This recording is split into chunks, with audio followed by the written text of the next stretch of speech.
হামলার অভিযোগ, সেই ঘটনার প্রতিবাদেই পথ অবরোধ করেন বিজেপির কর্মীরা।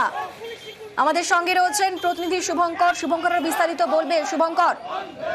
হ্যাঁ অনিন্দিতা, দেখো যেটা জানা যাচ্ছে যে গতকাল রাতে ভেটাগুড়ি 2 গ্রাম পঞ্চায়েতের উপপ্রধান দীপক বর্মনের বাড়িতে পুলিশ হামলা চালায় বলে অভিযোগ। তার বাড়ির সদস্যদের মারধর করে।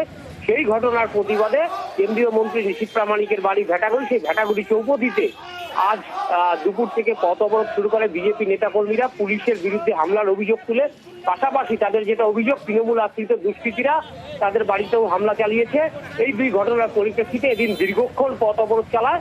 কিছুক্ষণ আগে পরে পুলিশে আসছে সেই অবরোধ তুলে বিজেপি নেতাকর্মীরা। অনিন্দিতা, সেই ঘটনার প্রতিবাদেই পথ অবরোধ চলছে, দেখছেন সেই ছবি।